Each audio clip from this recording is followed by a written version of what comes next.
Olá pessoal, tudo bem com vocês? Espero que sim, né? Bom pessoal, a gente continua com o nosso estudo, estamos estudando os conjuntos numéricos e essa daqui é a última atividade que a gente fez, né? A última avaliação, ok? Eu fiz uma live e infelizmente a live não ficou legal porque foi interrompida. Eu tive acho que 3 quedas de energia na hora que eu estava na escola. Aí teve que interromper, eu teve que recomeçar. Então não ficou uma sequência legal, tudo bem? Então eu vou fazer o seguinte, eu vou discutir a correção dessas questões e para isto eu vou fazer uma revisão com vocês, porque o pessoal está tendo bastante dificuldade para entender os conjuntos numéricos. Pessoal? Primeira coisa, pessoal, nós temos que entender o que é um número, né?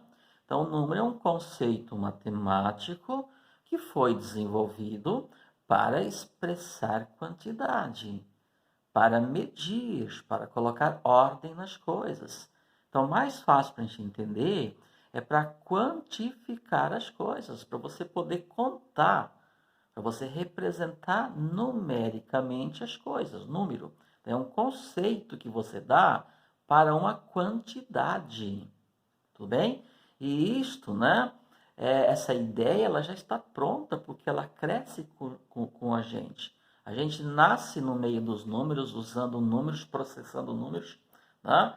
Expressando números. Então, isso é muito familiar, certo? Então, só que nós precisamos entender como que esses números são organizados, né? Como que o conhecimento matemático organizou esses números. Porque nós temos várias categorias de números.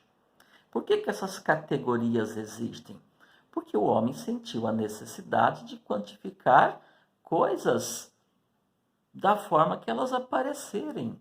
E nem todas as coisas são simples, às vezes, de quantificar. Mas o homem precisou quantificar isso. O homem precisou, por exemplo, quantificar a medida da diagonal de um quadrado, por exemplo.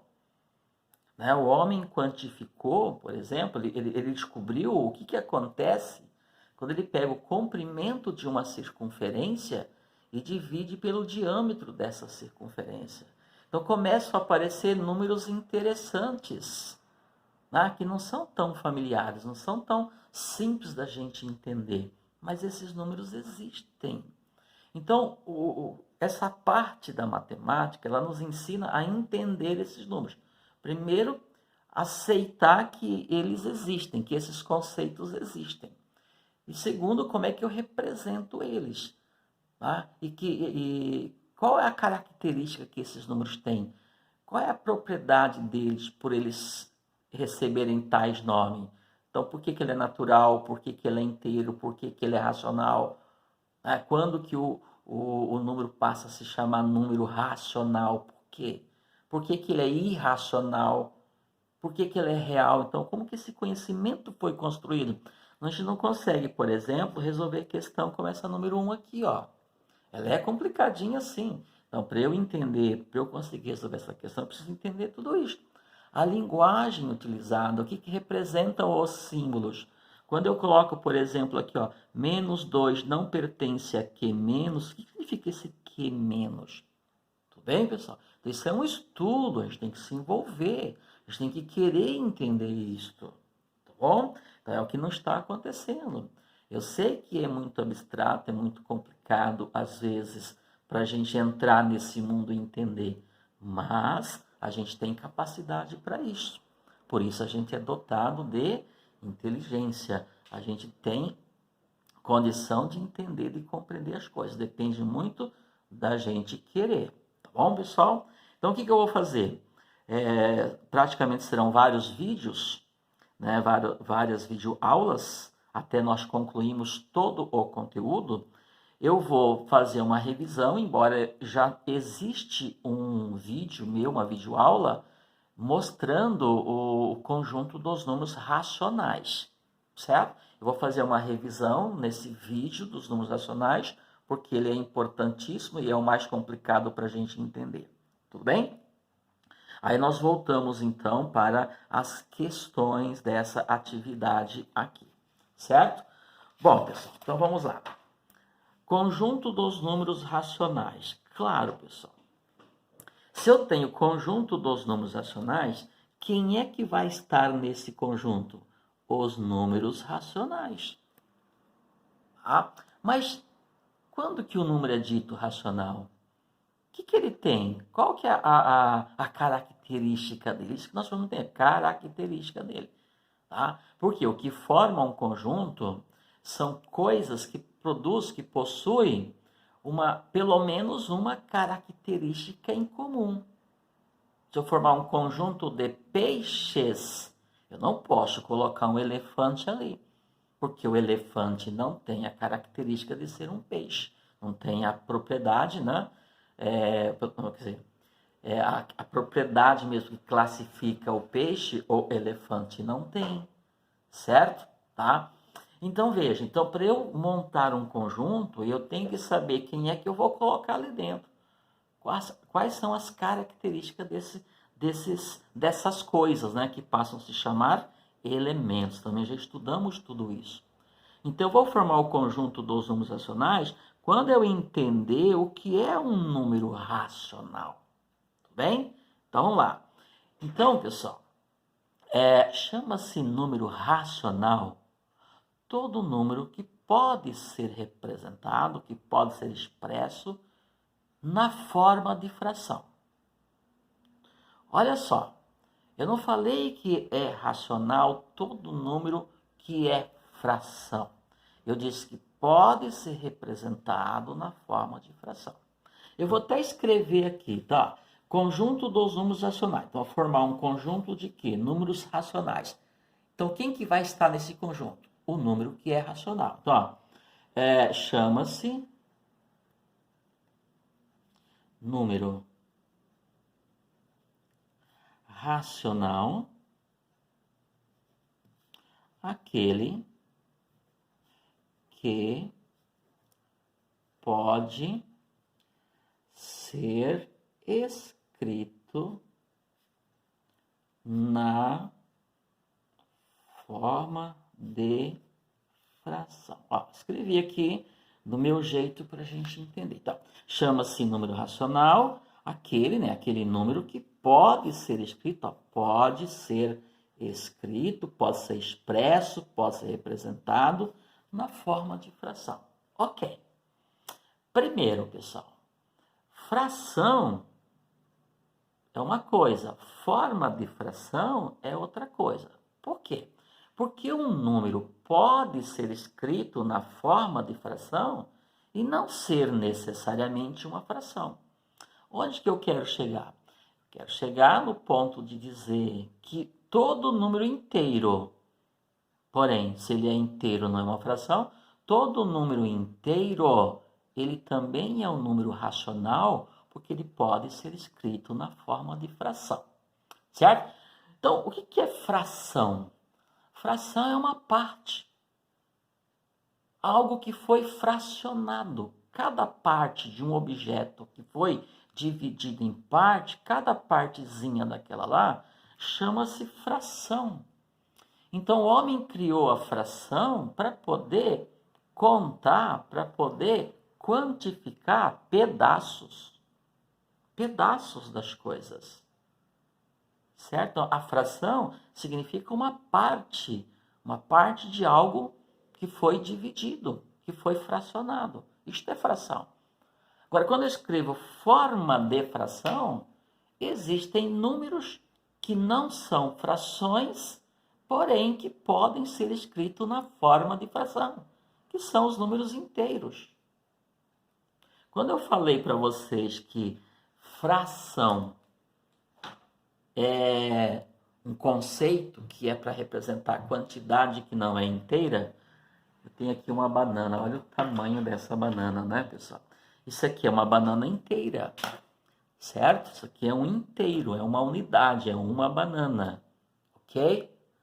Bom, a partir do momento que eu pego essa banana e corto ela, pronto. Então aqui eu não tenho mais a banana inteira, eu tenho uma parte dela. Se eu tive a sorte de cortá-la exatamente no meio, que óbvio que eu não consigo fazer isto, isso aqui é o quê? Meia banana. Então isso aqui é a banana toda? Não, isso aqui é uma fração da banana, é uma parte. Então, pessoal, o homem aí, conforme ele foi evoluindo, ele sentiu a necessidade de quantificar essas coisas aqui. Então, tem que criar um símbolo ou uma representação para quantificar, por exemplo, meia banana. Aí, se eu pego meia banana e corto ao meio de novo, já era meia. Cortei no meio de novo, isso é só uma ideia, porque eu não consigo fazer isso na prática. O que isso daqui é? É meia banana? Não, isso aqui é a metade de meia. Isso aqui é o que, então, da banana, da unidade banana, uma unidade? É 1/4.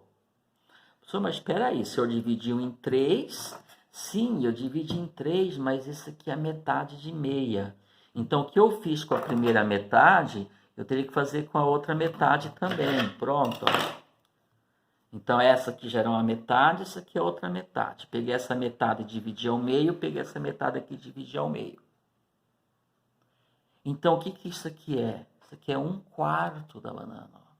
Se eu comer esse pedaço, estou comendo 1/4 da banana. E o que sobrou? Sobraram 3/4 da banana. 1, 2, 3. 3/4 da banana. Então, pessoal, isto é fração. A fração é uma representação de partes de alguma coisa que foi dividida. Isto é preciso, isso faz parte do nosso dia a dia? Claro que isso faz parte do nosso dia a dia. A gente, todo instante, estamos trabalhando com coisas quebradas, fracionadas. Ok? Tá? Isso é bem familiar, bem próximo da gente. Então, o homem sentiu a necessidade de achar uma forma de representar essas partes. Então, foi quando ele criou a fração. Então, na verdade, o que eu fiz ali? O que eu fiz ali, na verdade? Eu tinha, então, uma banana e dividi ela em quanto? Em 4. 1 dividir por 4. Eu reparti ela em 4 partes. Cada parte daquela lá é 1/4. Então, isso aqui é a representação de uma fração, pessoal. Ok? Se nós pegarmos, por exemplo, aqui, o que eu tenho aqui? R$1. Não é mais uma banana. Isso aqui é a unidade monetária. Isso aqui é 1. Isso aqui é representado por um número inteiro, 1. O número que representa esse objeto aqui é 1. R$1, porque é uma unidade monetária. Certo? Muito bem. Quando eu faço isso aqui, ó, eu pego aqui 25 centavos. O que é 25 centavos? Como é que eu obtenho 25 centavos? 25 centavos não é o real inteiro, é uma parte dele, é uma fração dele. Eu posso dizer que 25 centavos também é 1/4 de R$1. Por que 1/4?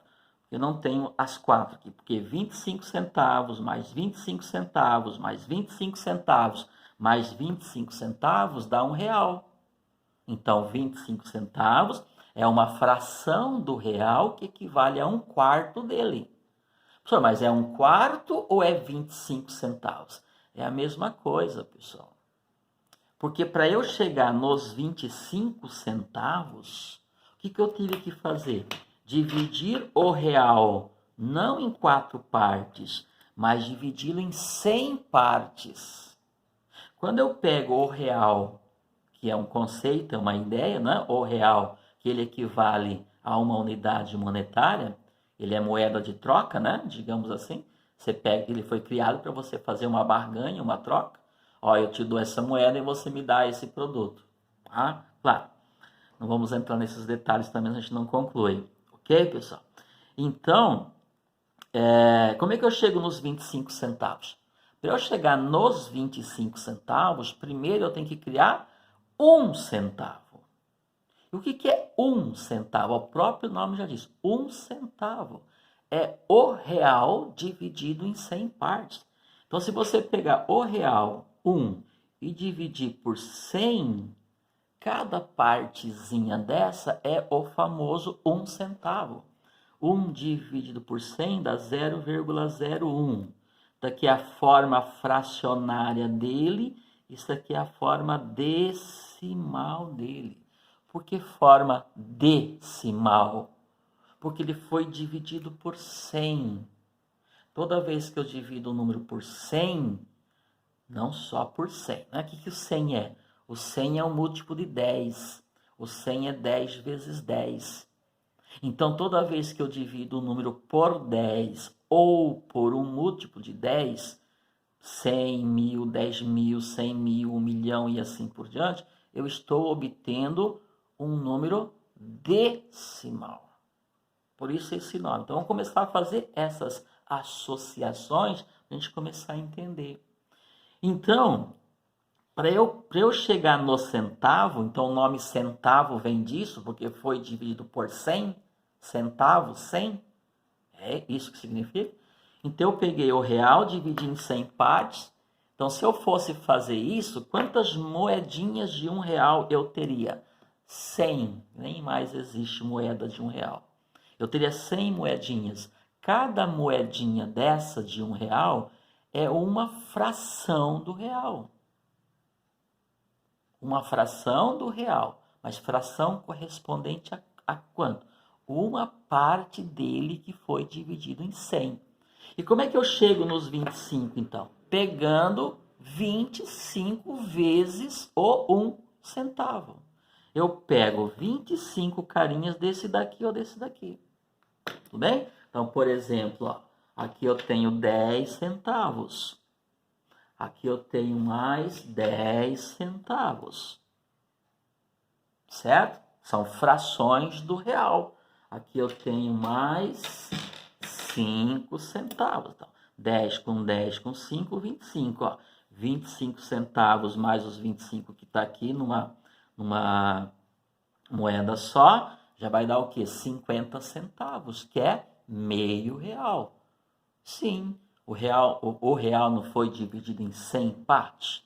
Então, 50 partes significa metade dele. Então, como que eu represento os 50 centavos? Pode ser assim, ó, meio, 1 sobre 2. Ou seja, pega-se o real e divide em duas partes. Se um real tem 100 centavos, eu divido em duas partes, cada parte é 50 centavos. Bom, pessoal, se eu seguir por esse caminho, né, a estrada é aquela que não tem fim, porque a história é longa, é longe, certo? A história é longa, né? Demora para a gente concluir essa ideia. Quero mostrar uma outra coisa. Eu quero mostrar como é que esses números foram organizados. Os exemplos que eu mostrei para vocês aqui é para dizer que as frações são representações de quantidades não necessariamente inteiras. E que isso faz parte do nosso dia a dia. Ok? Só para concluir aqui, ó, tenho R$2. Isso aqui é uma quantidade inteira de real. O pessoal fez confusão isso numa questão da atividade nossa. Aqui é uma quantidade inteira. R$2. Isso aqui não é um inteiro? Cadê meu real? Isso aqui não é um inteiro? Então, um inteiro mais outro inteiro, né? R$1 mais R$1 vai dar o quê? R$2. Certo? Muito bem, então, vamos lá. Bom, voltando aqui, então, chama-se número racional aquele que pode ser escrito na forma de fração. E quem são eles? Quais são os números que podem ser escritos na forma de fração? São 3 categorias, gente. Vamos lá, vamos entender. São 3 categorias. Todos os números inteiros, então são os inteiros. Mas espera aí. Inteiro não é fração? Sim, por isso que eu coloquei forma de fração. Eu não falei só as frações. Então, todo número inteiro é racional? É, porque ele pode ser escrito na forma de fração. Eu já mostrei isto várias vezes e vou mostrar de novo. Ok? Quem mais? Vou colocar aqui mesmo, depois os números decimais exatos. O que são números decimais exatos? são números decimais, são números, né, decimais, eu já mostrei aqui, por exemplo, 0,01 é um número decimal, porque ele é o resultado de alguém que foi dividido por 10 ou por um múltiplo de 10. Então, é número decimal aquele número que tem vírgula. O número que tem vírgula, pessoal, é porque ele não é um número inteiro, certo? Está se utilizando frações, partes, para poder completar ele, para poder expressar ele. Então, números decimais é aquele número que tem vírgula. O que uma vírgula faz? Ela separa a parte inteira da parte fracionária. Quando eu escrevo assim, ó, 1,25, ou seja, R$1, por exemplo, R$1,25. Eu tenho R$1 inteiro, que é esse carinha aqui, cadê o meu real? Já sumiu, tá aqui. Eu tenho R$1 inteiro, então esse 1 aqui representa a parte inteira, e mais 25 centavos. Então, mais esse carinha aqui, ó. O que esse 25 centavos é? É uma parte desse aqui. Quantas partes? 25. Mais 25 partes dele que foi dividido em 100. Ok? Então, R$1,25. Eu expresso ele desta forma aqui, por exemplo. Esse aqui é o famoso número decimal. E os algarismos que aparecem depois da vírgula, deixa eu ver se está aparecendo aqui.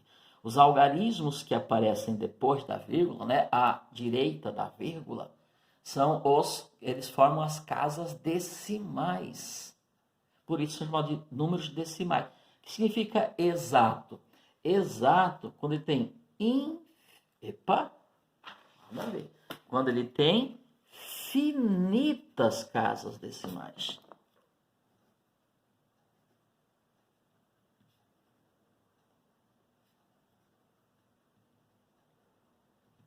O que significa finita?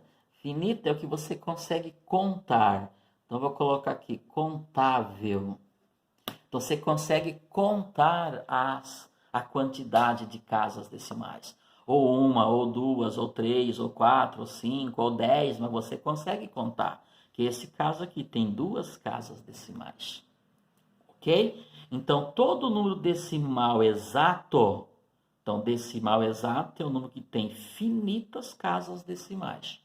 Ele é um número racional. Significa que eu consigo escrevê-lo em forma de fração. E tem, pessoal, os decimais não exatos, porém periódicos. Eu vou colocar aqui decimais não exatos, periódicos. O que significa esse periódicos aqui? Significa que na parte decimal, depois da vírgula, vai aparecer um período. Então, ele tem um período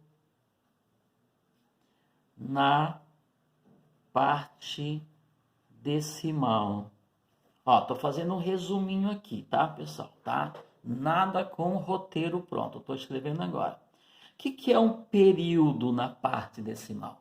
Período significa um número ou um algarismo que vai repetir infinitas vezes. Período, repetir infinita vezes. Ok? Esse caso dos decimais não exatos, que eu estou chamando de periódicos, são as famosas dízimas periódicas. Então, significa que todas as dízimas periódicas, então dízimas periódicas são os decimais não exatos, não exato, pessoal, porque tem infinitas casas decimais, tá? Quando eu digo aqui não exatos, então tem o que? Infinitas casas decimais. Só que nessas infinitas casas decimais vai aparecer o período, que eu já vou mostrar. Então, são 3 categorias de números que eu consigo representar em forma de fração. Os números inteiros, os decimais exatos e os decimais não exatos, porém periódicos, esses números, eles são números racionais. Então, o conjunto dos números racionais ele é formado por esses 3 tipos de número. Essas 3 categorias. Essas 3 classes de números. Tranquilo? Tá, agora eu vou dar alguns exemplos, né? Então, por que o número inteiro é racional? Por que o decimal exato é racional? Por que o decimal não exato, porém periódico? Ou seja, por que as dízimas periódicas são racionais? Certo? Então, vamos lá. Números inteiros. Consigo escrever o número inteiro em forma de fração? Número inteiro. Sim, pessoal. Por exemplo, números inteiros. Consigo escrever em forma de fração? Claro que eu consigo. Tá? Lembrando que os números inteiros, pessoal, expressam quantidades inteiras, tá? Então, eles expressam, ou exprimem, tanto faz, quantidades inteiras. Uma banana, R$1, certo? 7 dias. 7 dias e 12 horas já não é mais uma quantidade inteira, porque eu estou pegando a fração de um dia. Ok? Por que eu estou escrevendo que número inteiro eles expressam quantidades inteiras? Quantidades que não foram fracionadas, que não foram quebradas. Por quê? Para você entender que ele também é um número racional. Ele também pertence ao conjunto dos números racionais. Tranquilo? Vou colocar aqui alguns exemplos. Só fica meio ruim para eu escrever aqui, por causa da posição, tá? Vamos lá. O número 2. O número 2 é número inteiro. Consigo escrever em forma de fração? Claro, pessoal. Se você pegar o 4 e dividir por 2, você tem um número inteiro, você tem o número 2. Então, como que eu posso escrever o número 2 em forma de fração, por exemplo? 4 sobre 2. Antes, porém, pessoal, o que é uma fração, então? Né? Então, a fração, ele tem a representação de uma fração assim. Então, a fração tem um número de cima, que é a quantidade inteira, e o número de baixo, que é em quantas vezes a unidade foi dividida, certo? Lembra que eu dividi a banana em 4 partes. Então, eu criei a unidade quartos. Então, uma fração, eu vou generalizar agora, vou escrever uma fração assim, ó, P sobre Q, ó. Esta é a forma de fração. P, vocês sabem que é o numerador, e Q, você sabe que é o denominador. Certo? Então, isso é forma de fração. Então, quando eu falei assim, consigo escrever o 2 em forma de fração? Se eu consigo escrever o 2 em forma de fração, eu consigo escrever nessa forma aqui. Ok? Então, você pode pensar assim, numerador é um número que foi dividido. E denominador é o número que divide. Ora, se eu pegar o 4 e dividir por 2, não dá 2? Sim. Se eu pegar, por exemplo, o 6 e dividir por 3, não dá 2? Sim. Então, o que está escrito aqui? Aqui está escrito o número 2, porém mascarado, disfarçado de fração. Mas não é uma fração. 2 bananas. 2 bananas. Se você comeu 2 bananas, você comeu 2 bananas inteiras. Você não precisa fracionar ela. Você fraciona ela na hora que você está comendo. Os seus dentes vão fracionar ela. Mas você comeu 2 bananas inteiras. Mesmo que você fracione elas. Você pega uma banana, divide ela em 100 partes e come todas elas. Você comeu 100 partes de 100. 100 de 100 dá 1. Dá a banana inteira. Ok? Entenderam? Se eu pego aqui o número menos 3 é um número inteiro, porém negativo. Já estudamos os números inteiros, né, pessoal? Ok? Consigo escrevê-lo em forma de fração? Claro. Você pega aqui um número aqui em cima, um número aqui embaixo. Esse dividido por esse dá esse. Por exemplo, ó, menos 3 dividido por 1. Forma de fração. Ó. O P é menos 3 e o Q é 1. Ou ó, menos 6 dividido por 2. Ou menos 9 dividido por 3. Ó. Isso aqui é um menos 3. Ó. Menos 9. Você deve R$9 e distribui para 3 amigos. Cada amigo vai ficar devendo R$3 inteiros. Entenderam? Claro que aqui dá para eu continuar. Dá para escrever de infinitas maneiras diferentes. Tá claro que todo número inteiro pode ser escrito em forma de fração? Eu posso representá-lo utilizando a forma de fração? Então todo número inteiro é racional. Ele é um número racional. Tá? Bom, pessoal, só para fechar aqui, então, como é um conjunto de números racionais, nós vamos dar lá o nome é conjunto de números racionais. Então, quem é que vai estar nesse conjunto? Os números que têm essas características que eu estou representando. Então, são todos os números racionais. Então, esse conjunto a gente vai chamar de Q. É Q de quociente. Tá? É um Q maiúsculo com uma barrinha aqui do lado. Certo? Então, o 2 é um número racional? Claro. O menos 3 é um número racional? Claro. Posso fazer essa relação, então, a 2 pertence ao conjunto de números racionais? Claro. Menos 3 pertence ao conjunto dos números racionais? Claro. Não só esses, mas o que eu estudei até agora, esses daí pertencem, com certeza. Então, veja, eu esqueci de... Por exemplo, aqui, ó, na questão número 1, que está aqui, ó, letra B, ó, menos 2 não pertence a Q menos. Então, nós temos ainda que entender o que significa esse Q menos, certo? Tá? Então, esses detalhes nós temos que ver ainda, ó. O 0 não pertence a Q menos, entenderam? Ó, o Q menos interseção com Q asterisco é igual a 0. Então, quanta linguagem, quanto símbolo a gente tem que entender para resolver esses problemas. Tá bom, pessoal? Eu volto, inclusive, nessa mesma folha aqui, eu volto com outro vídeo, porque já tem 30 minutos.